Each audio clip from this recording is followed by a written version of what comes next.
അഥവാ നിങ്ങൾ എനിക്ക് എതിരായിട്ട് വല്ലതും പറഞ്ഞാൽ യസീദിനെ ശരിക്ക് തങ്ങൾ പുറപ്പെട്ടത് രണ്ടാം സുഹൃത്തായ ഉഹാക്കിബിനു ഖൈസ് എന്ന് പറയുന്ന മഹാന്റെ സമീപത്തേക്കാണ്. ഉദ്യോഗസ്ഥന്മാരോട് പറഞ്ഞു വാഹനം നേരെ ഉഹാക്കിബിനു ഖൈസിന്റെ വീടിനെ ലക്ഷ്യം വെച്ച് മുന്നോട്ട് കൊണ്ടുപോകാൻ. അങ്ങനെ വാഹനപ്പുറത്ത് മഹാൻ യാത്ര ചെയ്ത് ദൂരങ്ങൾ താണ്ടി ഉഹാക്കിബിനു ഖൈസ് എന്നവരുടെ വീട്ടിലേക്ക് അങ്ങോട്ട് കയറി വരുമ്പം മഹാനും അതാ കാണുന്നു, ഓടി വരുന്നു, സ്വീകരിക്കുന്നു, കൊണ്ടുപോകുന്നു, ഉപചാരപൂർവ്വം സ്വീകരിച്ചിരുത്തി ഒരു സീറ്റിൽ അവിടെ ഇരുത്തി. അങ്ങനെ അല്പസമയം അവിടെ ഇരുന്ന് വിശ്രമിച്ച് പിന്നീട് ബഹുമാനപ്പെട്ട ഉഹാക്കിബിനു ഖൈസ് എന്നവർ ചോദിക്കുക, മഹാനെ ഇത്ര പ്രയാസപ്പെട്ട് ഇങ്ങോട്ട് വരാനുള്ള കാരണം വല്ല ആവശ്യമുണ്ടോ, എന്നെ അങ്ങോട്ട് വിളിപ്പിച്ചാ പോരെ എന്ന് പറഞ്ഞപ്പം എന്തിനാ വന്നത് എന്നൊക്കെ ഉഹാക്കിബിനു ഖൈസിന് അറിയാം കേട്ടോ. അത് മറ്റൊരു കഥയാ, അത് നമുക്ക് പിന്നെ പറയാം. അറിഞ്ഞുകൊണ്ട് എന്നാ ചോദിക്കുന്നത്, അങ്ങ് വരാനുള്ള കാരണോ?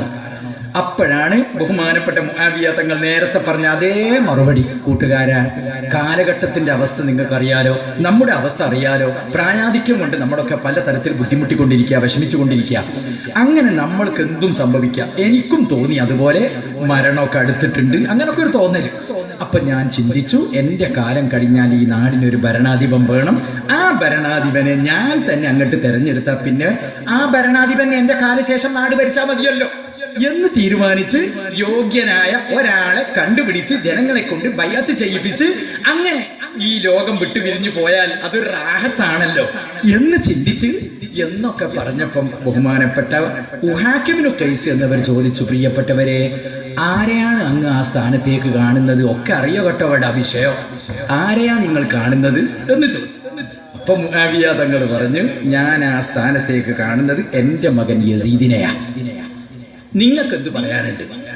പഠിച്ച തമ്പുരാനെ ഇതങ്ങോട്ട് കേട്ടപ്പോഴേക്കും പറഞ്ഞു തീർന്നില്ല, അപ്പോഴേക്കും മറുപടി വന്നു, പ്രിയപ്പെട്ട ഖലീഫ, വളരെ ബെസ്റ്റ്, നന്നായിട്ടുണ്ട് തീരുമാനം. നിങ്ങളുടെ മകൻ യസീദ് ആരാണെന്ന് നാട്ടുകാർക്ക് അറിയാം, എല്ലാവർക്കും അറിയാം, പരിചയപ്പെടുത്തി കൊടുക്കേണ്ട ആവശ്യമില്ല. ഭരണമാണെങ്കിൽ പാപ്പയാകുന്ന നിങ്ങൾ ഭരിക്കുന്നത് ശരിക്ക് കണ്ടു പഠിച്ചിട്ടുണ്ട്. അപ്പൊ എങ്ങനെയും യസീദ് അർഹിക്കുന്ന രൂപത്തിൽ ജനങ്ങൾക്ക് വേണ്ടപ്പെട്ട രൂപം നേതൃത്വം കൊടുത്ത് വേണ്ടപ്പെട്ട നിർദ്ദേശം നൽകി നല്ല ഭംഗിയുള്ള ഒരു ഭരണം ഇവിടെ കാഴ്ചവെക്കും. ഒരു പ്രശ്നവുമില്ല, യസീദ് തന്നെ വരട്ടെ, അത് തന്നെ വരട്ടെ എന്ന് നല്ല മറുപടി അങ്ങ് കൊടുത്തു. അപ്പൊ മുആവിയ തങ്ങൾക്ക് റാഹത്തായി. കണ്ടോ അപ്പുറത്തുള്ള സുഹൃത്തിന് കുറച്ച് എന്റെ മകനായി പോയി എന്നുള്ളൊരു പ്രയാസമായിരിക്കും, അങ്ങനെയൊക്കെ ഉണ്ടാവാലോ. ഇത് കണ്ടോ, നല്ല അഭിപ്രായം, യസീദിനെ പറ്റിയുള്ള മദ്ഹുകളാ പറയുന്നത്, കണ്ടോ എന്ന് മുആവിയ തങ്ങൾ ആശ്വസിച്ചു. എന്നിട്ട് നല്ല സന്തോഷത്തിലായി ഉള്ളത് ബഹുമാനപ്പെട്ടവര്. എന്നാൽ ഈ ഉഹാക്കിബിനു ഖൈസ് എന്നവർ നല്ല അഭിപ്രായം പറയാനുള്ള കാരണം എന്താ?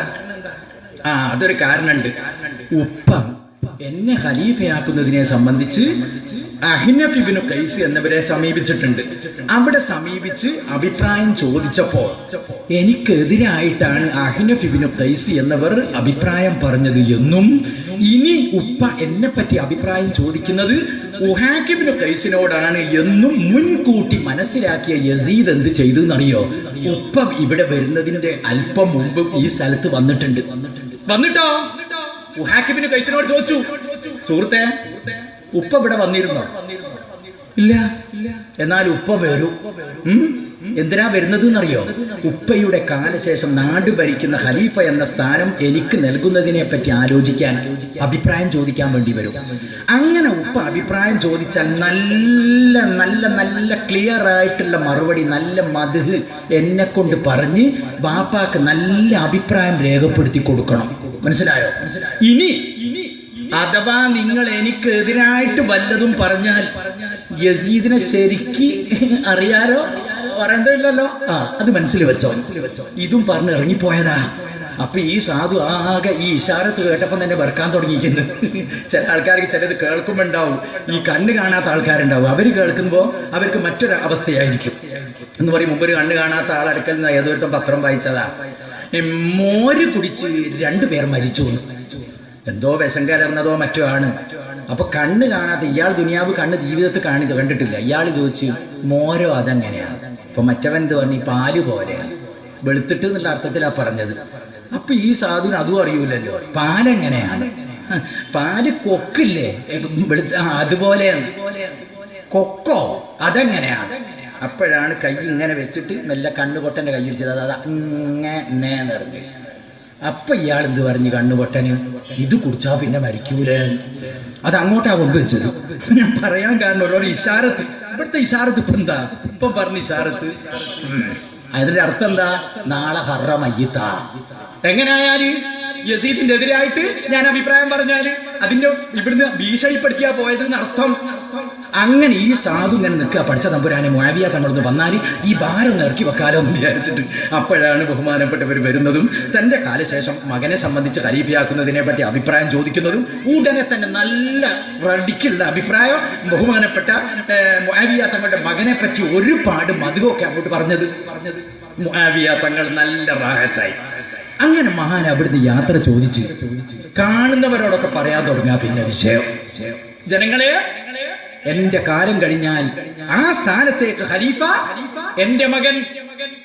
ഇതങ്ങോട്ട് കേൾക്കുന്ന മനുഷ്യന്മാരോ അടച്ച തമ്പുരാനെ, എന്താണ് ആ സാധനം, ഇവനെ ഭരണത്തിൽ കൊണ്ടുവന്നാൽ എന്തായിരിക്കും ഗതി.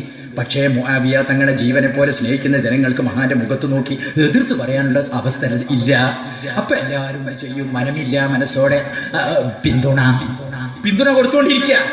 അങ്ങനെ ബഹുമാനപ്പെട്ടവർ തന്റെ മകനെ ഖലീഫയാക്കി ഇങ്ങനെ കാണുന്നവരോടും പിന്നെ നിരവധി സദസ്സിലും ഒക്കെ ഇതിങ്ങനെ പറഞ്ഞുകൊണ്ടിരിക്കുക. ഈ സമയത്താണ് പ്രിയപ്പെട്ടവരെ അങ്ങ് ദൂരെ പരിശുദ്ധ മക്കയിൽ നിന്നൊരു വാർത്ത മുഴങ്ങിടുന്നല്ലോ. അവിടത്തിൽ മുത്ത് റസൂലിൻ പേരക്കിടാവുപദേശ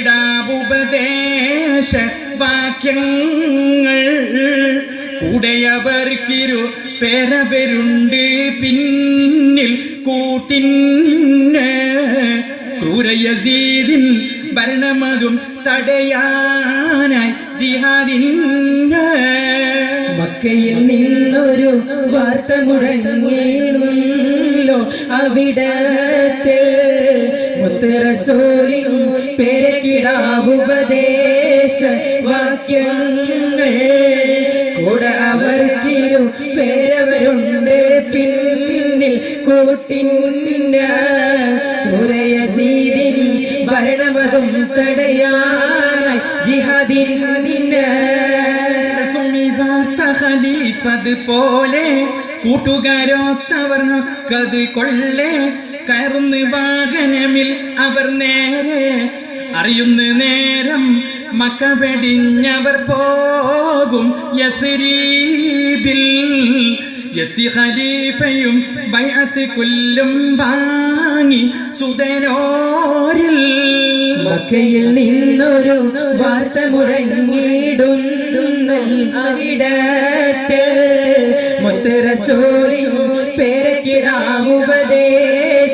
വാക്യങ്ങൾ കൂടെ അവർക്കിരു പേരവരുണ്ട് പിന്നിൽ കൂട്ടിന്. യസീദിൻ ഭരണമതും തടയാനായി ജിഹാദിന്. മഹാനായ മുആവിയ തങ്ങൾ എല്ലാ സ്ഥലത്തും ഇങ്ങനെ പ്രചരണം നടത്തിക്കൊണ്ടിരിക്കുക മകന് വേണ്ടി.